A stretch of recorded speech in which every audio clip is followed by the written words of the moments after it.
What are the Rams' playoff chances after their 1-4 start? We got our big takeaways from the Rams' loss to the Packers. That's coming up next on Locked On Rams.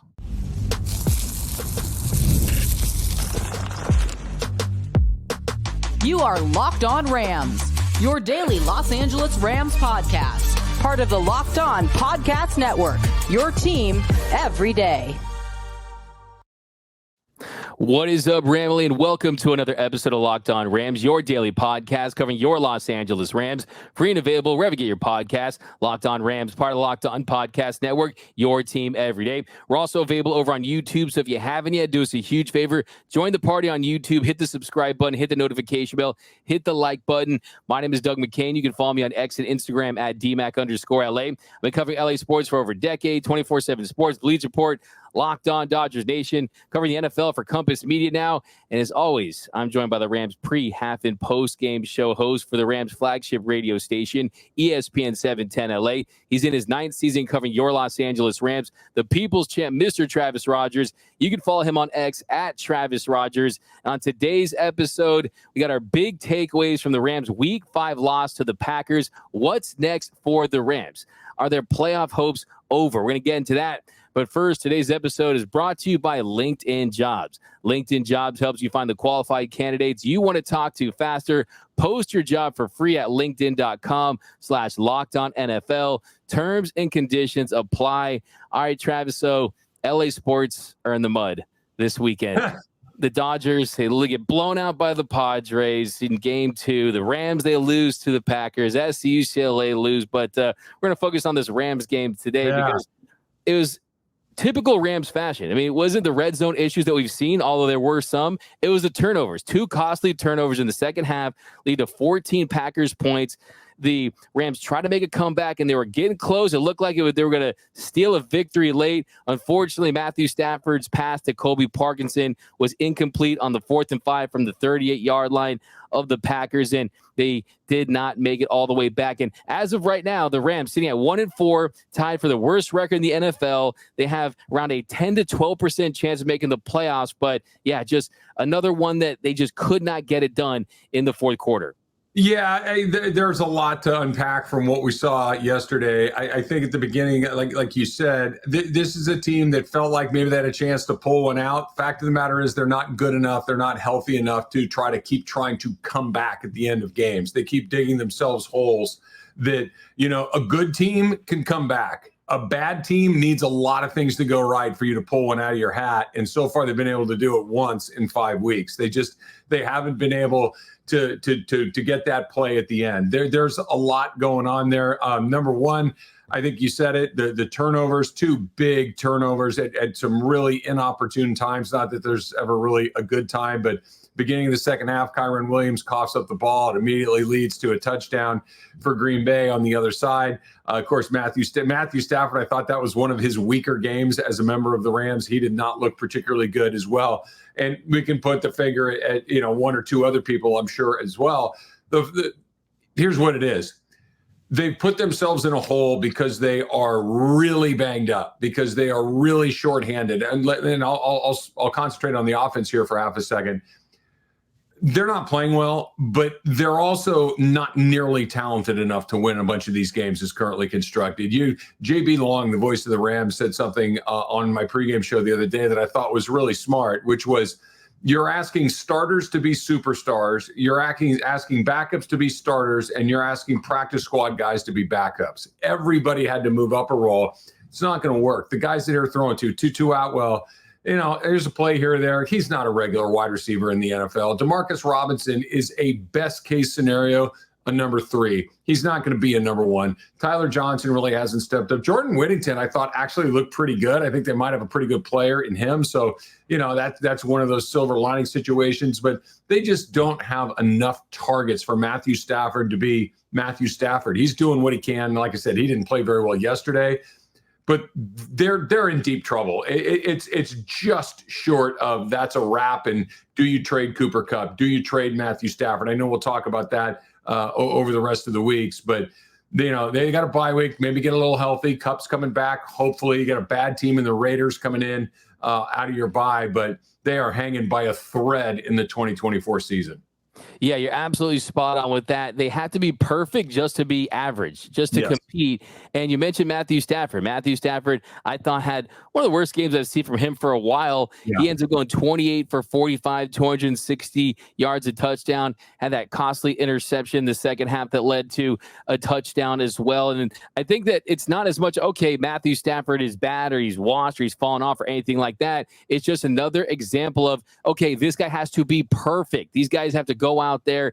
It's like Sandy Koufax in the 60s. He has to pitch a perfect game because his offense isn't doing anything. They have no type of reliability on defense. We're going to talk about some specifics with the defense that are issues, but like I've mentioned on the show for a couple weeks here, you can scheme, you can coach, you can try to get the most out of these guys to optimize what they have. But at the end of the day, it's a personnel issue. There's a roster issue that you're dealing with. And it's great. You are getting guys like Tutu Atwell, who's having the best stretch of his career. As you mentioned, Jordan Whittington, it looks like they found a dude in Jordan Whittington. Their guys are emerging, but it's just not enough to beat quality NFL opponents, and we saw that yesterday. And look, that's the most frustrating thing about this team is you turn on this Rams team, you're like, okay, with this talent level, are they losing by 20? Are they losing by 30? No, they are in each of these games. But what happens is a turnover here, a missed red zone opportunity there, and you're starting to see why they lose games. I mean, the turning point in the game yesterday, you mentioned it, Rams up 13-10, opening drive of the second half. Yeah. Reach the Packers 29-yard line, and then Kai Williams coughs the ball up. Nice punch out there by the defender, but was it covered by the Packers? Now, can the defense step up and kind of do a solid to the offense? No, you give up a big touchdown to Tucker Kraft, and just like that, the Packers are in the lead. So, yeah, I mean, you're not seeing this football where they're in sync with each other offensively, defensively, and it just really is concerning about where this season is going as far as the direction that they're heading in. And you mentioned trading Cooper Kupp. You mentioned Matthew Stafford. Look, I mean, you got to find the wins. And you're entering the week at the perfect time, and you hope that they can get healthy. But, yeah, it's looking bleak right now, for being completely honest. Well, you said, you know, that the turning point was coming out of the second half and the fumble, and that was a big blow to be sure. I'll go back a little further. Sean McVay put his cards on the table the second drive of the game. 4th and 4 from the 4-yard line, you go for it. It's the second drive of the game. He knew they weren't going to have a bunch of opportunities to score. He knew this team isn't dynamic offensively the way that we were hoping they were going to be. Remember, go back to the beginning of the season. This is a team that we all thought was going to be led by its offense. They scored 13 points yesterday. The offense scored 13 points. So you leave that 3 points on the field. You had another sack that takes you out of field goal range. You have the fumble that immediately leads to another touchdown. You miss a PAT. You're unsuccessful on a 2-point conversion. They only lost by 5 points. So it's those little things, but they're constantly chasing along the way. And we'll see. It's not over yet, but you can certainly see it from here. You know, I did a little math. You look at it. I talked about this on my radio show, that since they've gone to a 17-game season, that 20 teams have started 1-4. One has made the playoffs. That's 5%. So that's under, the normal circumstances. This is not normal circumstances because of the injuries. And then you look at the remaining, what do they have? They played 5, so they got 12 games left. 10 of them are against teams that will be favored against them. 10. So good luck with that, to try to find your 9 wins. I guess if you're trying to be a little optimistic, the NFC West looks like it might stink. It looks like it might have 3 bad teams and maybe 1 mediocre team in Seattle, or maybe 1 mediocre team in Arizona. So maybe 9 wins gets it done, but I'm struggling to find 6 or 7, much less 9. They're gonna really have to figure some stuff out over the bye. No doubt about it. As far as the decision to go for it when he did, I totally agree with you. I think that Sean McVay realized that, hey, I have to coach to win this game. There was no guarantee that Josh McCarty was going to make that kick, especially when you consider the fact that he missed an extra point. I think you look at the effort level Colby Park gets in there and the kind of play call there kind of makes you wonder if that was the right decision as far as the play itself. But still, I mean, when you get those opportunities, you have to find ways to cash in, especially when their record is what it is. But yeah, I mean, there's no doubt about it. You mentioned the NFC West in particular, the 49ers blowing a 13-point lead to the Cardinals and just kind of where they're at. But I don't think that's really the focus right now for this team. The focus just needs to be, how do we put together the very best roster that we can possibly put together without going, you can't enter a full rebuild during a season, but to just get to respectability and put yourself in a position where you're feeling good about just the 2024 season. But coming up next, we're going to get into more specifics as to why this Rams team continues to struggle. That's coming up next on Locked On Rams.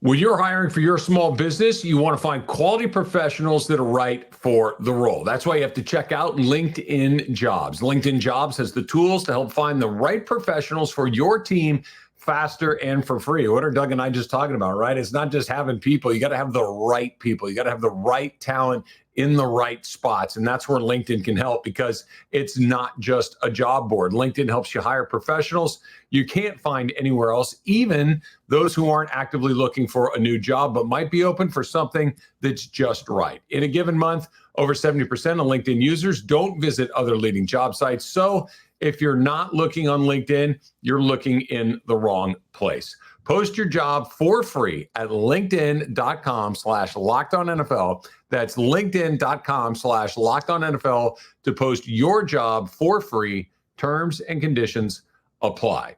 Also, Locked On Rams is sponsored by BetterHelp, right?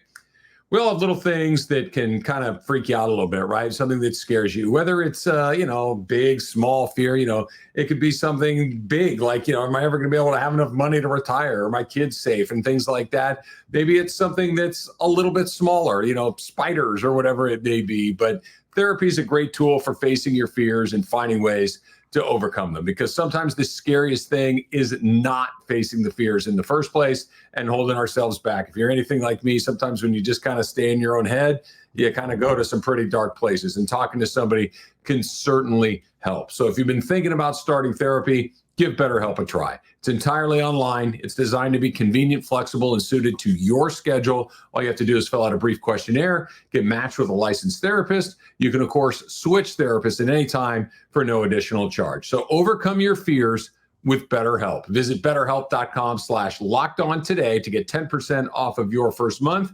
That's BetterHelp, HELP.com/LockedOn.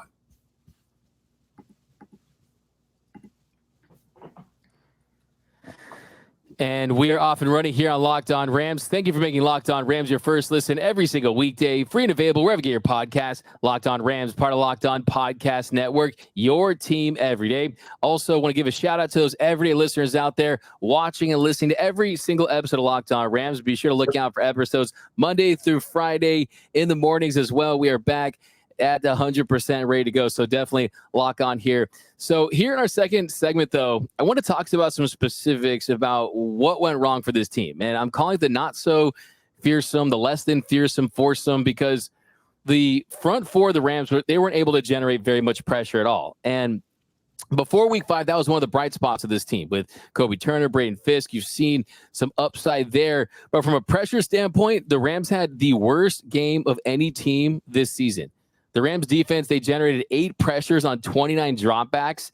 Their lowest pressure rate at 27.6% in a game this season.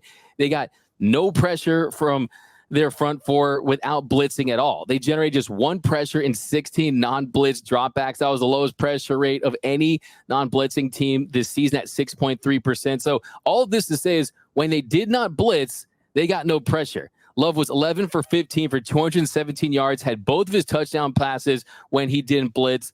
And then when the Rams did blitz, he goes 4 for 11 for 7 yards with an interception. So I'm looking at Chris Shula in this situation because he had a 50% blitz rate in the first half when you're seeing some success, when you're holding them to 3 and out after going for it on 4 downs. In the second half, a 30% blitz rate. And then the Packers, they end up going and scoring those 2 straight touchdowns. So I'm wondering what the scheme was about. I'm wondering just what the plan is, because clearly it did not work in the second half. They don't have enough good players. It's not super complicated. They don't have enough good players. They have some good players, but they need to figure out where those good players are and figure out how to support those good players better. Their linebacking group is dreadful. And, Troy Reader and Roseboom, I know those guys are trying hard. I know they're working hard. I'll give the Rams some credit before I kind of, go in the other direction. They're playing hard. They're just not getting a ton of results. I've not watched a Rams team under Sean McVay play and thought that the effort was bad.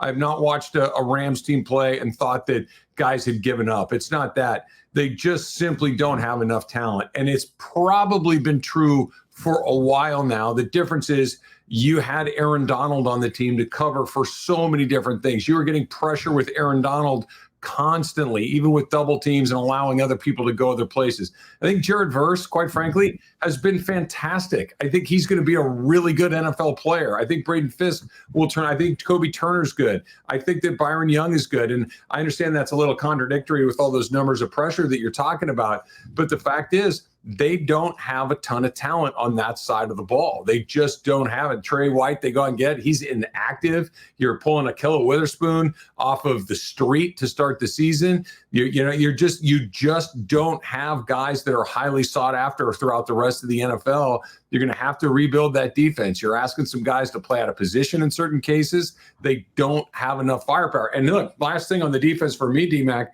that we can talk about. They only gave up 24 points yesterday. I know the numbers weren't great. They gave up 24 points and they scored. That's a net 18 for them. They put a touchdown on the board defensively for the first time. The offense scored 13 points. That's why they lost. As bad as the numbers were, and they're not great. I hear what you're saying.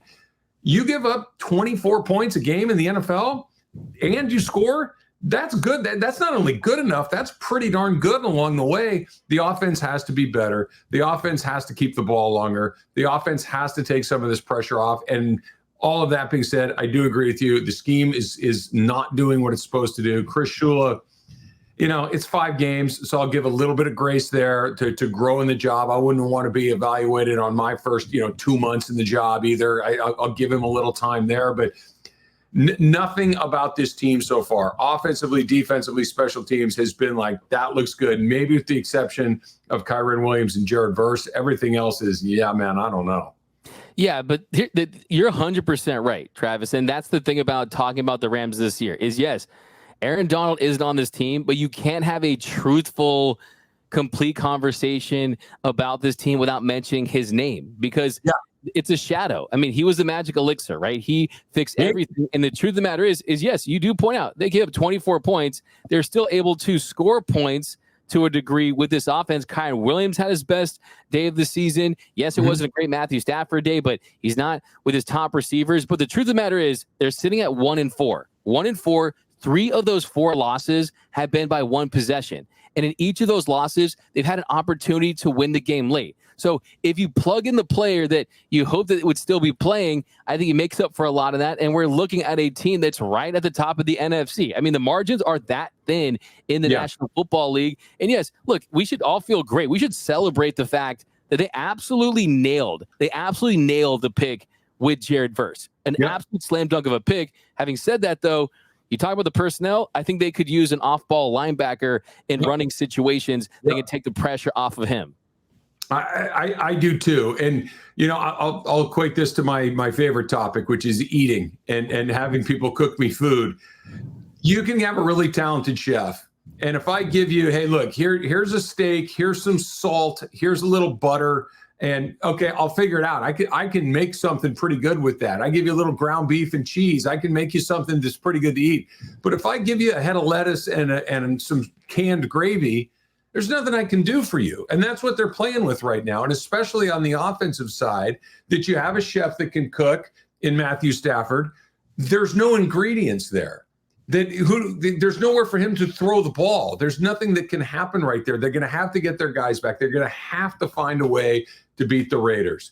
And then you start to get some guys back. Kupp hopefully is back by then. Then Puka's maybe shortly thereafter. We'll see. You're going to have to get some guys because right now, I just don't think there's a scheme. I don't think there's a recipe that allows you to play with the talent that you have right now that's going to let you get back to 500. I'm with you, Doug. I don't think it takes 10 or 11 wins to get into the playoffs here. I think maybe 9 wins the NFC West. They're at 1. That's a long way from 9. And while Puka is coming back, I should say Kupp is coming back. Puka's still probably November. That's another 4 weeks away. Avila's probably right about the same time. So you got a long way to go before you're going to get a lot of these important pieces back. Exactly. And kind of going back to the cooking thing, these are players that aren't supposed to be microwave type players, right? This is some slow cooker stuff. So they're kind of being put in these situations that you shouldn't have them in. But coming up next, what is next for the Rams? How will this impact Sean McVay? Where's Sean McVay in all of this? That's coming up next on Locked On Rams. NFL fans, you can start the season with a big, not a small, but a big return on FanDuel. Of course, FanDuel is America's #1 sportsbook. So when you get a hunch in the middle of the game, like maybe you think, hey, Matthew Stafford and the Rams, they're going to come back. They're going to be able to go do this thing. Or quite frankly, maybe you're thinking the opposite. You can do all of this at FanDuel. You can check out the latest stats. You can view live play-by-play. And there's so much more on the same page where, of course, you are placing your bets. So there's in-game betting. There's all sorts of things you can do at FanDuel. And to make it even more fun, they're going to get you started with $200 in bonus bets. Guaranteed. That's right. $200 in bonus bets guaranteed when you place your first $5 bet. So what are you waiting for? Get your phone out, put the FanDuel app on your phone, go online at FanDuel.com, go check out your favorite teams, go check out your favorite players, maybe some futures that you want to get into. Maybe you had that Rams under to start the season. You're in a pretty good spot. It's all available to you on the FanDuel app and FanDuel.com.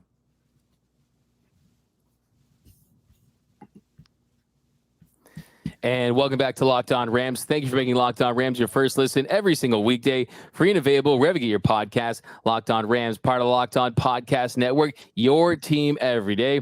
So we're going to spend the next couple of days breaking this one down. We'll do some winners and losers tomorrow. Just kind of big picture. Every time the Rams go on an early season slide, I always get scared when it comes to the future of Sean McVay and how it relates to that. Because you're looking at a 1-4 start. They've never been worse than 2-3 under Sean McVay since he took over in 2017.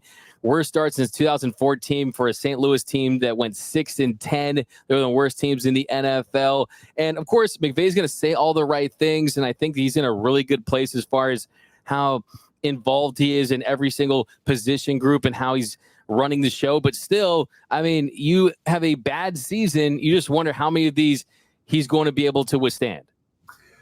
Yeah, I think why this is such an open question and something that is going to come up, time after time, is that the flirtation with TV was so forward and in the open a couple of years ago that every time they do have a bad stretch, every time maybe they have a bad season, it's going to come up. You can tell these losses weigh on Sean McVay a great deal.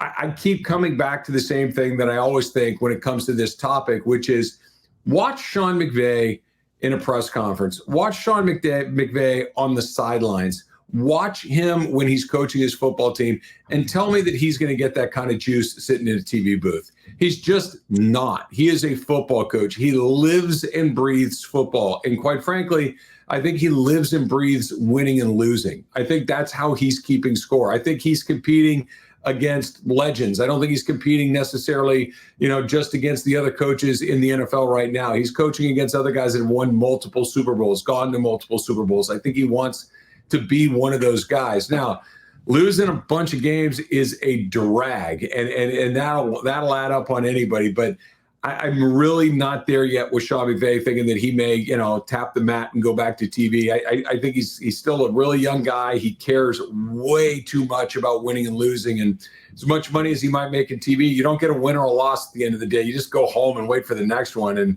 I don't think he's ready for that. I totally agree. I mean, I think for me, it's, I wake up at 3:30 in the morning, a cold sweat. I always think about Sean McVay and his future because I truly do believe he is possibly the most valuable coach in all of sports, not even just the NFL. If you're going to draft a coach, you look at the age, the success, the culture building that he has, the Rams have that right now. And I think really what it comes down to for him is, okay, who's my quarterback of the future? I mean, is it Matthew Stafford? Is this a situation where we're going to find someone else and start a whole new era of Rams football? But I mean, it just begs, we saw it happen a couple years ago and how burnt out he was. Yep. And I just don't expect, I think the youth movement and the growth of these guys, I think it's going to make it easier to see kind of the light at the end of the tunnel. And look, I'm not done with this season. The Rams, yes, it's bleak. We gave you the numbers. It's unlikely. And we just have to keep it real with you guys. Got to keep it 100. But still, I mean, he's going to fight for every single win. The fact that they've been close in all these losses, You get the bye. You get as healthy as possible. You go on a run. Anything can happen in the National Football League. By the way, I will take full responsibility for this loss. I interviewed Packers tight end Tucker Kraft on Compass Media Networks before the game, and they call it the Compass Bump when you interview the guy and he goes on to have a big game. So he had 2 touchdowns, and he told me, he's like, hey, I hate being tackled. That's why my yak is so good. And I was like, hey, have a great game. But I was like, crossing my fingers, you know what I mean? But he showed up. He showed up. I'll take the loss for that one's Rams fans. But that's going to do it for this episode of Locked On Rams. My name is Doug McCain. You can follow me on X and Instagram at DMAC_LA. And you can follow the people's champ, Mr. Travis Rogers, at Travis Rogers. And until next time, whose house? It's Locked On Rams house.